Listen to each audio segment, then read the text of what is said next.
Okay, in this video, we're going to take a look at Go packages. Now, a Go package is simply a collection of Go source files that live in the same directory and share the same package name declaration at the top of the file. You can think of packages as containers that group related functionality together in a single combined package. And this is basically Go's way of organizing code and making it nice and reusable. Now, as we've seen, all packages start with what's known as a package declaration. The most common one you'll see is package main.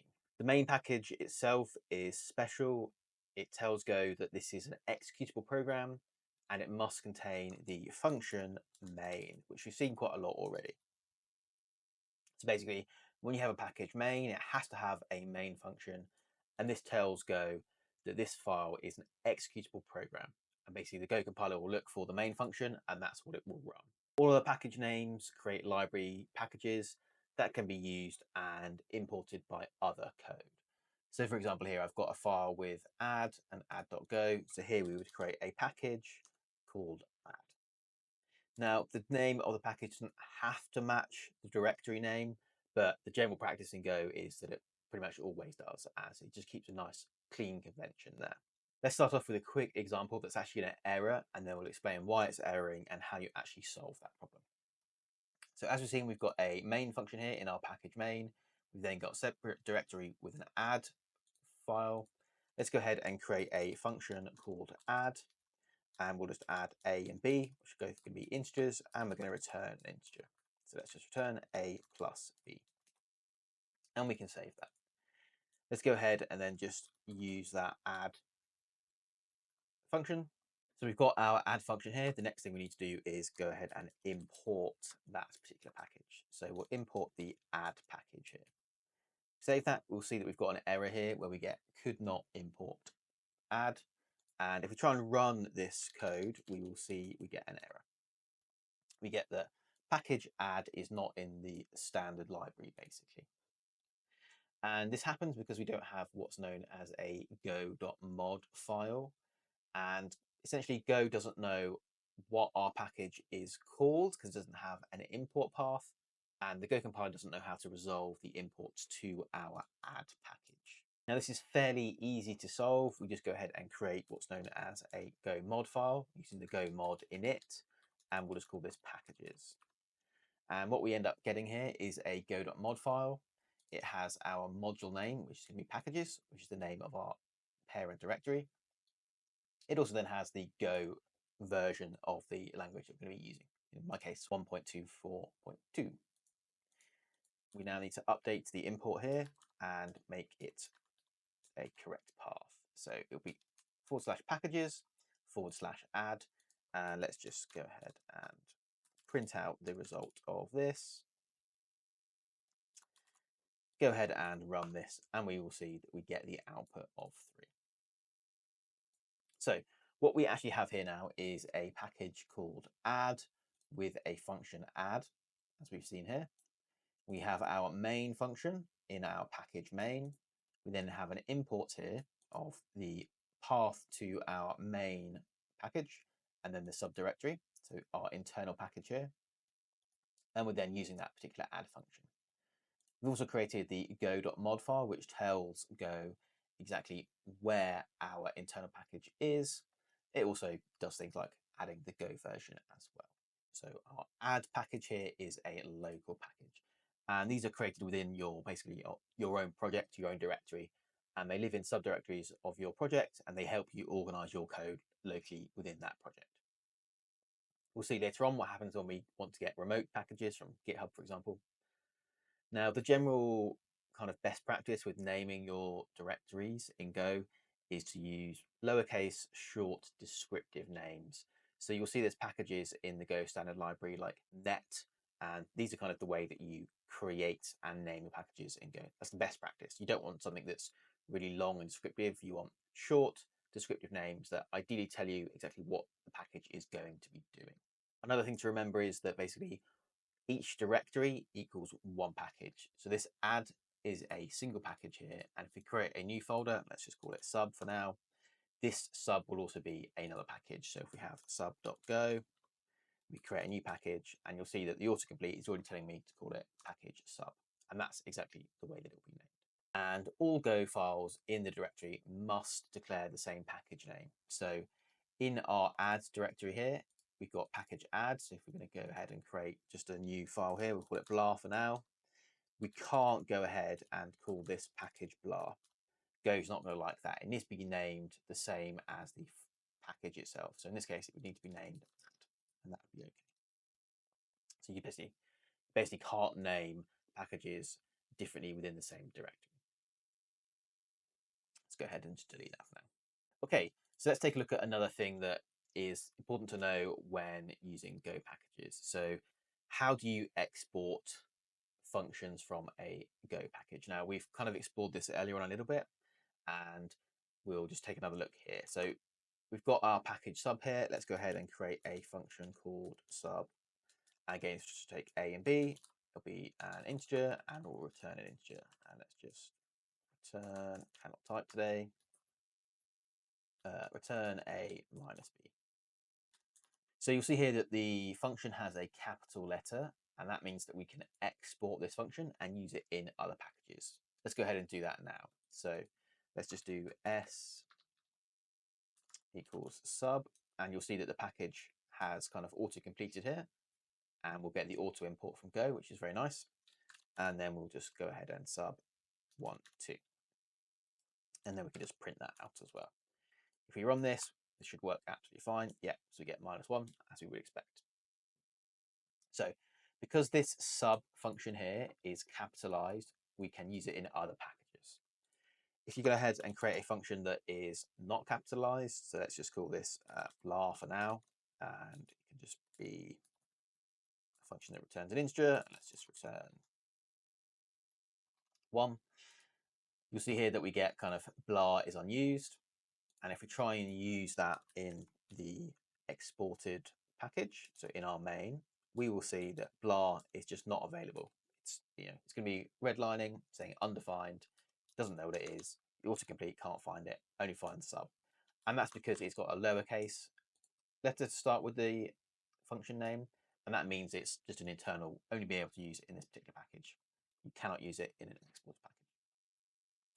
I actually think this is one of the bad designs in the language of Go. I think you should have private and public functions in a cleaner way than just the capitalization of the function name. But that's the way it is. So it's just something to be aware of. If you ever find that you can't find a function in a package you're expecting, it's probably because it's got a lowercase name to start off. Okay, so what about remote packages from places like GitHub? So as we've seen how you import packages that are local, if we're going to head and try and import a package from GitHub itself. So I'm going to import a HTTP router called Gorilla. So it'll be going from github.com/Gorilla and then /MUX. And you'll see that basically the compiler says it can't find this particular package. It's got no reference to that package at all. And when you save the file, it deletes it. If we go ahead and have a look at that package on GitHub itself, we'll see that that package does exist in GitHub. Here it is, Gorilla MUX. But because we haven't actually installed or told Go that we're going to be using this package, it doesn't know where to find it. And you'll see in this particular package here, it also has a go.mod file. And we can take a look at that go.mod file, and we'll see that it's got this module and then the path to the GitHub repository itself, and then the version of Go that it's using. So just a thing to be aware of. So how do we actually go ahead and get that particular package? Well, we use a command called go get.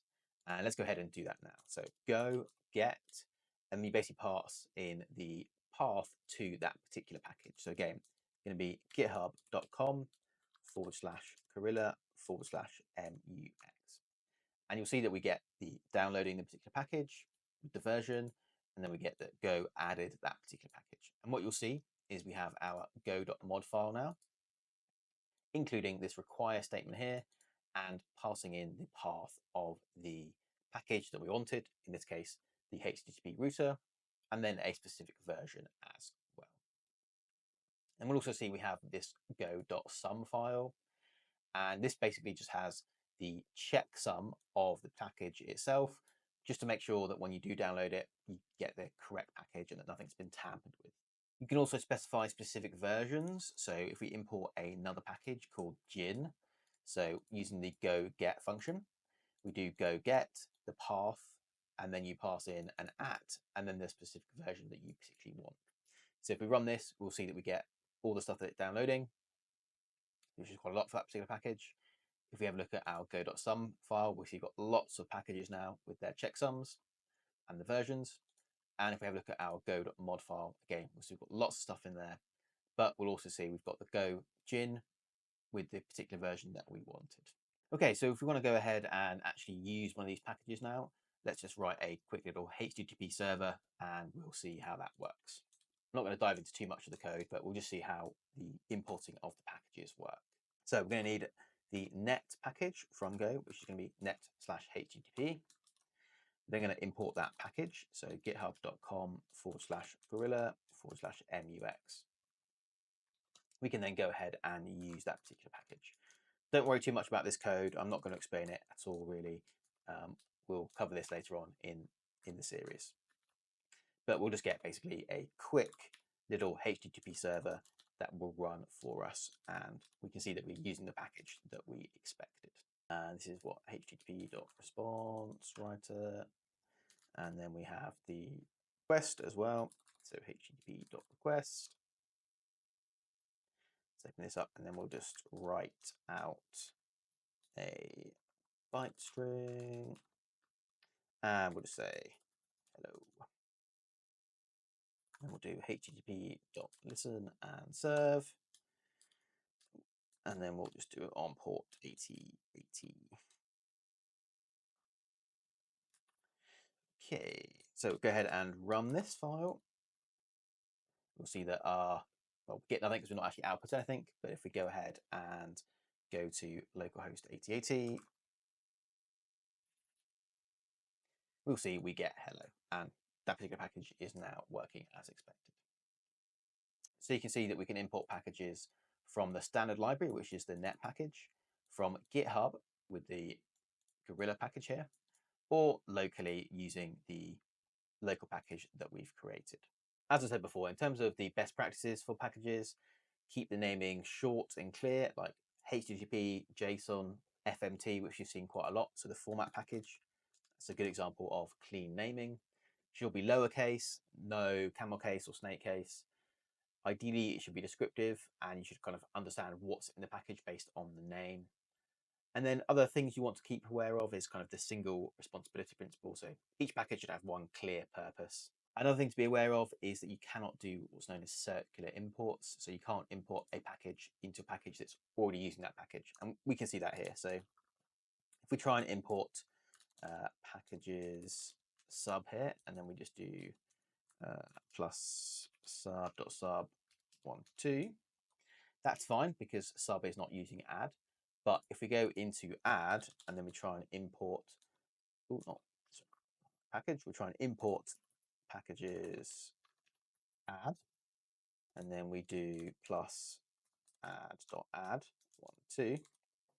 We'll see here that we get import cycle not allowed. You can't have circular dependency imports in Go. Go just does not allow this. So basically you have to extract this into a third package where you import both of them and then use that third package elsewhere. Just something to be aware of.